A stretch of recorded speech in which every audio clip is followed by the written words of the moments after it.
Why did every dynasty have to call itself China instead of starting a brand new country? That's what an American user asked on a Q&A site. He added, Rome collapsed and Europe never got unified again. The Arab Empire fell and the Middle East shattered into pieces. But China? Whether it was the Mongols or the Manchus taking power, they'd always announce they were inheriting the last dynasty's rule. Basically, whoever won was China. Global civilization split into tons of small and medium countries. So why is China so unified? Why has it lasted 5,000 years? He said straight up, that's kind of terrifying. As soon as the question dropped, the comments blew up. A British user took his own country as an example. Once half the world was British territory, but when the empire broke apart, Australia and Canada bolted faster than anyone. Even Ireland right next door wanted out. After Rome fell, Italians, French, and Spaniards all went their own way. Nobody seriously tried to rebuild Rome. But China's different. Even when things were chaotic like at the end of the Eastern Han, with warlords flying their own flags and cursing each other, deep down they all knew, in the end, the realm had to be unified.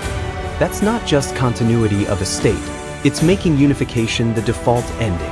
An Indian user chimed in even harder. Look at our history. Maurya dynasty, Mughal empire, British rule. Every time power changed, culture, language, even religion could flip completely. Today's India and India 2,000 years ago. Besides the name on the map, what's the connection? But China? The Tang dynasty's been gone for over 1,000 years, and people today are still reciting Tang poetry. That's bizarre. A civilization that keeps its memory alive in everyday speech, in classrooms, at the dinner table, that kind of continuity is rare. A French user pointed straight at Qin Shi Huang.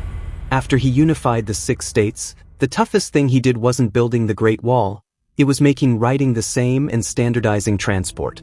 Dialects might sound totally different, like Cantonese and Northeastern, but they're all written in Chinese characters.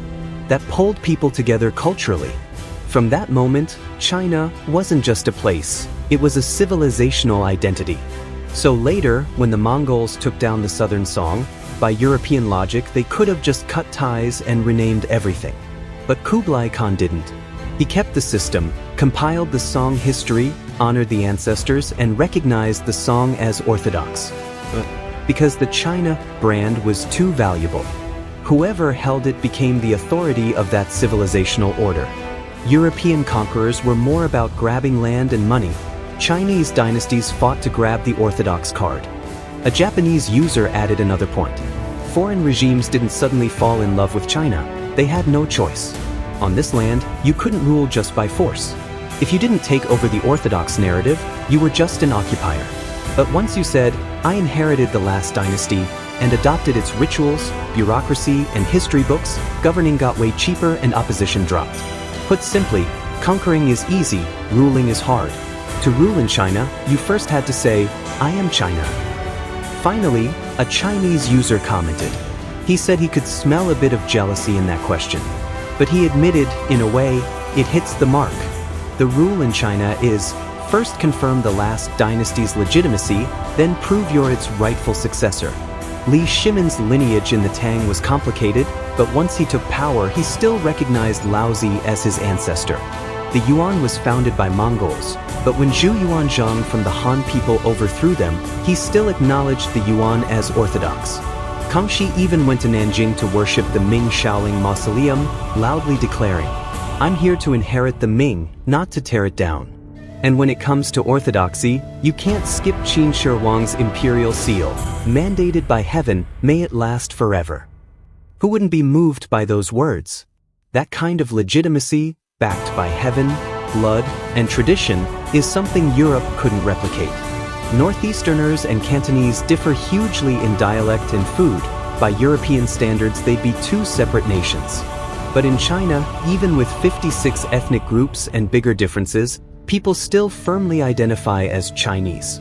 That's the tradition, the underlying logic that keeps Chinese civilization alive. Dynasties can change, names can change, but the line of I am China can't ever break.